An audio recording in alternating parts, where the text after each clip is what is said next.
Bismillahirrahmanirrahim. Assalamu alaikum wa rahmatullahi wa barakatuh.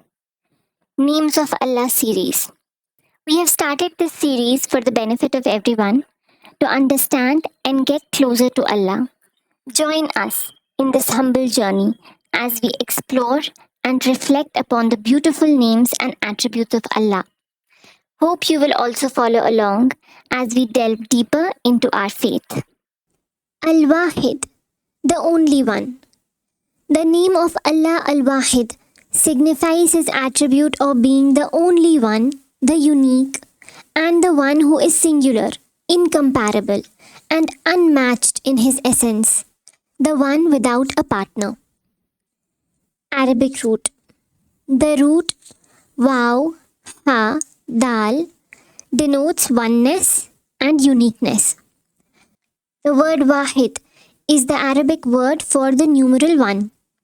The other derived forms of this root also mean the one or alone. Wahid, wahida, wahad, wahid. Quranic context.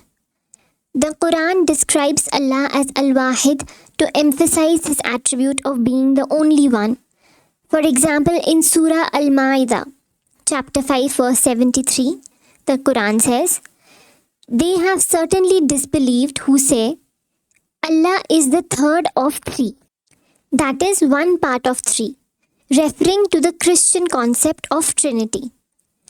And there is no God except one God. And if they do not desist from what they are saying, there will surely afflict the disbelievers among them a painful punishment." Few times in the Quran, the name Al-Wahid, the only one, and Al-Qahhar, the all-prevailing one, are mentioned together, further emphasizing the oneness of Allah. For example, in Surah Ibrahim, chapter 14, verse 48, "It will be on the day the earth will be replaced by another earth, and the heavens as well. And they, that is all creatures, will come out before Allah, the one, the prevailing." This name is also part of the Kalma Shahada, where we testify and bear witness that there is no God but He. That is, Ashhadu alla ilaha illallah wahdahu la sharika lah wa ashhadu anna Muhammadan abduhu wa rasuluh. I bear witness that there is none worthy of worship except Allah, the one alone, without partner. And I bear witness that Muhammad is his servant and messenger, sallallahu alaihi wasallam. Hadith context.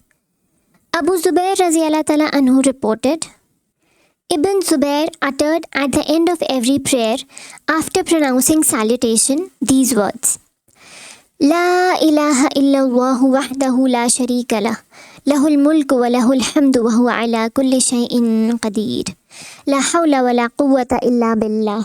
La ilaha illallah wa la na'budu illa iyyahu lahun na'matu wa lahul fadlu wa lahus sana'ul hasanu.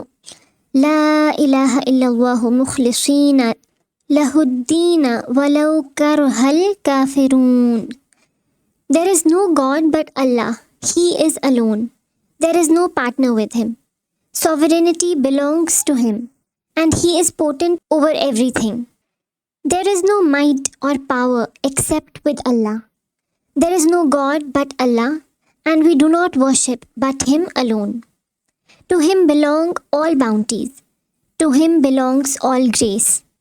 And to Him is worthy praise accorded. There is no God but Allah, to whom we are sincere in devotion, even though the unbelievers should disapprove it. The narrator said, he, the Holy Prophet ﷺ, uttered it at the end of every obligatory prayer. In another narration, Abu Ayyub al-Ansari radiyallahu ta'ala anhu narrated that the Messenger of Allah ﷺ said, "Whoever says 10 times, La ilaha illallah wahdahu la sharika lahu, lahul mulku wa lahul hamdu, yuhyi wa yumitu wa huwa ala kulli shay'in qadir.